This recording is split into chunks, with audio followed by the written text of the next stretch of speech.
Good evening, my name is Jennifer Ames and I teach Course 2 Physical Education. Here is a brief overview of what I will be going over in this presentation. Students are required to pass 2 years of physical education, 1 year of Course 1 and 1 year of Course 2. The state also requires students to pass 5 out of 6 of the physical fitness tests before moving out of physical education.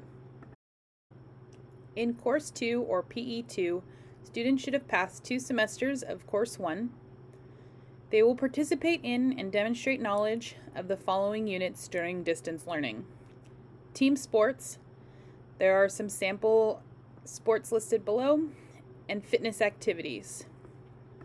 In the event that we are able to return to in-person classes, students will participate in team sports, a few of which are listed above. Once a student has passed both Course 1 and Course 2, they are eligible to take Course 3. The different courses include weight training and fitness, aerobic activities, and athletic training. Both weight training and fitness and aerobic activities are more of a traditional PE class, whereas athletic training is a classroom class. Anyone with an interest in the medical field would be encouraged to take athletic training. Here's a breakdown of semesters 1 and 2, along with the grading period dates. The list of holidays is also included.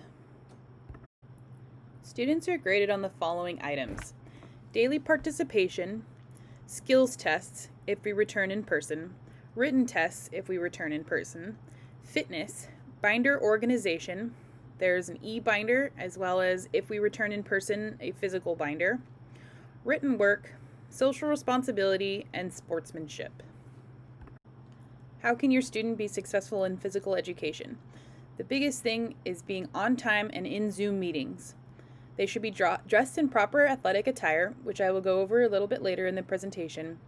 They should make sure that they're in a space that is safe, that they have enough room to work out in, and turn in assignments on time. Most for this class are due by the end of the period. The proper athletic attire for distance learning is any crew neck t-shirt, any long athletic shorts. Sweats and sweatshirts can be worn. Students should be comfortable in what they are wearing and able to move around properly. If the clothing is too restricted, it is suggested that the student wear something that they can move around and be comfortable to work out in. Students should have a safe place to work out. This would include somewhere that has roughly 3 steps for them where they will not hit or break anything. They also should have water available and should take breaks if needed. In the event that a student is ill or injured, a parent or guardian should send an email to the teacher prior to class beginning stating that they are ill or injured. If they are able to, they should still attend class virtually and just remind me that they are injured or ill.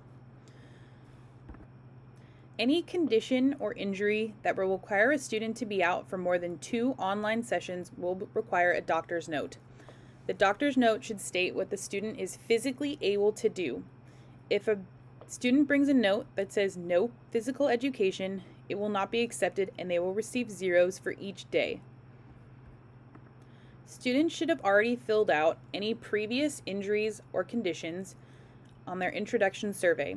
If anything changes, please make sure to update me. Any missed class for illness or injury is encouraged to be made up. You will receive a 0 until it is made up. It is not required to make it up. You are mainly graded by what you are physically able to do in class, along with some written assignments. If you aren't able to participate, you cannot earn a majority of your grade.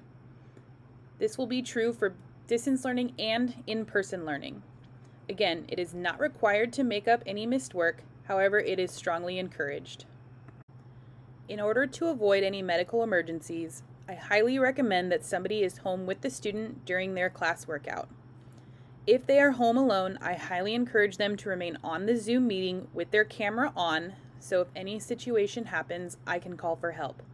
Because we are only together virtually during distance learning, the physical education staff of Evergreen Valley High School and Eastside Union School District are not responsible for any injuries or medical emergencies that may take place during the workouts. Prior to all class meetings, students should make sure that they have the proper Zoom ID and password. They should check their technology, their Wi-Fi, make sure that it is all working, and remove any distractions. They should make sure that they have an appropriate and safe area to work out in. It is important that students do not share any class meeting information with others, such as the login or password. Students should be named properly when they log in. They should either show their camera or have a picture of themselves. They should wait patiently in the waiting room. It can take a few minutes to get everybody logged in. They should also stay on mute and not shout out and raise hands just as if they were in class. It is more important than ever that students be focused and pay attention in class. They should be an active participant, be respectful, and stay in class until the session is dismissed. Makeups due to illness, injury, or absences are highly encouraged but not required. Makeups are offered on Tuesdays at 2:30. Students must request the Zoom code for makeups from me by Monday at noon. Students can only make up 2 missed class periods per grading period, and these do not roll over.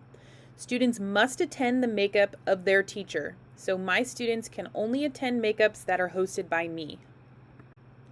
School Loop is the best way to keep track of grades and assignments. All students should be signed up for School Loop, and parents and guardians are highly encouraged to sign up as well. This is the easiest way to keep track of grades and to communicate with teachers. A few important items to note. Lunch is distributed every day between 12 and 1 in the student parking lot. If a student needs a Chromebook, they can come any day between 12 and 1 to pick it up. I appreciate your time in viewing my presentation. If you have any questions, please feel free to submit them on the Google survey that is provided on my page link. I want to wish all families a safe and healthy distance learning.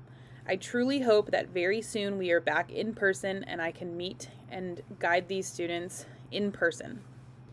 Thank you again. Have a great evening.